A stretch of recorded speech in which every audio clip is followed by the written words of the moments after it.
ഒരു വർഷത്തെ പഴക്കം മാത്രമേ KHDC കൊല്ലം സുധിയുടെ കുടുംബത്തിനായി കോട്ടയത്ത് നിർമ്മിച്ചു കൊടുത്ത വീടിനുള്ളൂ. വീടെന്ന സ്വപ്നം ബാക്കി വെച്ചായിരുന്നു കൊല്ലം സുധി വിട പറഞ്ഞത്. ആ സ്വപ്നം സഫലമാക്കാൻ പിന്നീട് മനുഷ്യർ ഒത്തുചേരുകയായിരുന്നു. കുടുംബത്തോടൊപ്പം വാടക വീട്ടിലായിരുന്നു സുധി മരിക്കും വരെ താമസിച്ചിരുന്നത്. ബിഷപ്പ് നോബൽ ഫിലിപ്പാണ് വീട് നിർമ്മിക്കാനായി കോട്ടയത്ത് 7 സെന്റ് സ്ഥലം ഫ്രീ ആയി നൽകിയത്. സുധിലയം എന്നായിരുന്നു വീടിന് നൽകിയ പേര്. പക്ഷേ താക്കോൽദാനം കഴിഞ്ഞ് ഒരു വർഷം പിന്നീട് മുമ്പ് തന്നെ വീടിനെക്കുറിച്ച് ചില വെളിപ്പെടുത്തലുകൾ രേണുവും കുടുംബവും നടത്തി. വീടിൻ്റെ പെയിൻ്റ് അടക്കം പൊളിഞ്ഞിളകിയെന്നും മുറികളിൽ ചോർച്ചയുണ്ടെന്നടക്കമുള്ള ആരോപണങ്ങളാണ് രേണുവും കുടുംബവും ഉയർത്തിയത്. ഇതോടെ വീട് നിർമ്മിച്ച KHDC ഗ്രൂപ്പ് സ്ഥാപകൻ ഫിറോസും രേണുവും തമ്മിലുള്ള പ്രശ്നങ്ങൾക്ക് തുടക്കമാവുകയായിരുന്നു. രേണുവും കുടുംബവും ആരോപിച്ച ചില പ്രശ്നങ്ങൾ ഫിറോസും സംഘവും പരിഹരിച്ചു കൊടുത്തു. പക്ഷേ വീടിൻ്റെ പ്ലാസ്റ്ററിംഗ് ഇളകിപ്പോകുന്നതിന് ഇനിയും പരിഹാരമായിട്ടില്ല. രേണു KHDCയുടെ നിർമ്മാണ പ്രവൃത്തികൾക്കെതിരെ രംഗത്തെത്തിയത് സംഘടനയുടെ ഭാവിയെ കാര്യമായി ബാധിച്ചിട്ടുണ്ട്. KHDCയുടെ കീഴിൽ പ്രവർത്തിക്കുന്ന തൊഴിലാളികൾക്ക് വർക്ക് കിട്ടാത്ത അവസ്ഥയാണ്. അതേസമയം ദാനം കിട്ടിയ വസ്തുവിനെക്കുറിച്ച് കുറ്റം പറഞ്ഞ് റീച്ചുണ്ടാക്കാൻ ശ്രമിച്ചു എന്നാരോപിച്ച് സോഷ്യൽ മീഡിയയിലെ ഒരു വിഭാഗം ആളുകൾ രേണുവിനും കുടുംബത്തിനും എതിരെ രംഗത്തെത്തിയിട്ടുണ്ട്. വീട്ടിലേക്ക് കസേരയും ചവിട്ടിയും വാങ്ങി തന്നവർ വരെ ഇപ്പോൾ തന്നെയും കുടുംബത്തെയും അധിക്ഷേപിച്ചു തുടങ്ങിയെന്നാണ് രേണു കഴിഞ്ഞതൊക്കെയാണ് കേൾക്കുന്നത്. സ്ഥലം തന്ന മനുഷ്യൻ്റെ വായിൽ നിന്ന് കേൾക്കുന്നു, വീട് വെച്ച് തന്നവരുടെ വായിൽ നിന്ന് കേൾക്കുന്നു, ആ വീട്ടിലേക്ക് കസേരയും ചവിട്ടിയും വാങ്ങി തന്നവരുടെ വായിൽ നിന്ന് കേൾക്കുന്നു. എന്തിന് ഒന്നും ചെയ്യാത്ത നാട്ടുകാരുടെ വായിൽ നിന്നും ഞാൻ കേൾക്കേണ്ടി വരുന്നു. കേട്ട് മടുത്തു. സത്യം പറഞ്ഞാൽ ഇതിലും ഭേദം ആ വാടക വീട് തന്നെയായിരുന്നു എന്നാണ് രേണു പറയുന്നത്.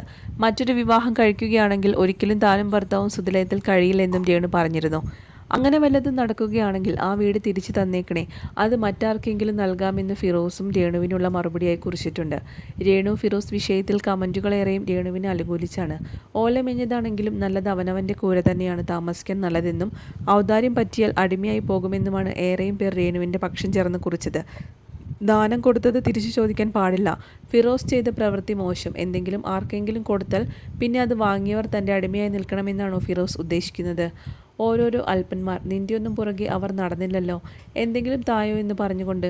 രേണു ആരുടെയും അടിമയല്ല. ജീവിച്ച് കാണിക്കണം. കൊടുക്കുന്നത് പോലെ കൊടുത്തിട്ട് തിരിച്ചു ചോദിക്കുന്നവരാണ് നമ്മുടെ ജനങ്ങൾ. ഉയരങ്ങളിലെത്തുമ്പോൾ കണ്ണുകടിയുള്ളവർ തിരിച്ചു ചോദിക്കും. ഓലമേഞ്ഞ വീടാണെങ്കിലും നമ്മുടെ സ്വന്തമാണെങ്കിൽ ആരും നമ്മളെ ഒന്നും പറയില്ല. ഒരാൾക്ക് ഒരു ഉപകാരം ചെയ്തു കൊടുത്തിട്ട് പിന്നെ അതിന് കണക്ക് പറയുന്നത് എന്തായാലും മോശമായ കാര്യം. നമ്മുടെ കഴിവിൽ വിശ്വാസമുണ്ടെങ്കിൽ ഒരുത്തൻ്റെയും ഔദാര്യം പറ്റാൻ നിൽക്കരുത്. അഥവാ പറ്റിയാൽ നീ എന്നും യാചകനാകും എന്നിങ്ങനെ നീളുന്നു രേണുവിനെ പിന്തുണച്ചെത്തിയവരുടെ വാക്കുകൾ. രേണുവും മകനും മാതാപിതാക്കളുമാണ് സുധിലയത്തിൽ. അതുപോലെ ബിഗ് ബോസിൽ പങ്കെടുത്തത് കൊണ്ട് തന്നെ രേണു സുധിക്ക് നല്ലൊരു പ്രതിഫലം തന്നെ കിട്ടിയിട്ടുണ്ടാകുമെന്നും അതുകൂടാതെ ദിവസവും തന്നെ വർക്കുകളും ഉദ്ഘാടനങ്ങളും എല്ലാമായിട്ട് രേണു ബിസിയല്ലേ. അപ്പോൾ രേണുവിൻ്റെ കയ്യിൽ അത്രയും പണമില്ലാതിരിക്കുമോ?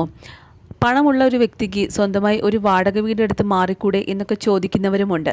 വാടക വീടെടുത്ത് മാറുന്ന സമയത്ത് ഈ വിമർശനങ്ങളൊന്നും കേൾക്കേണ്ടി വരില്ലല്ലോ, അന്തസ്സായി അങ്ങനെ ജീവിച്ചുകൂടെ എന്ന് ചോദിക്കുന്ന വിമർശകരും ഒരുപാടുണ്ട്. ഏതായാലും പെട്ടെന്ന് തന്നെ തൻ്റെ വിവാഹം ഉണ്ടാകുമെന്നും രേണു സുധി ഒരു അഭിമുഖത്തിൽ വെളിപ്പെടുത്തിയിട്ടുണ്ട്.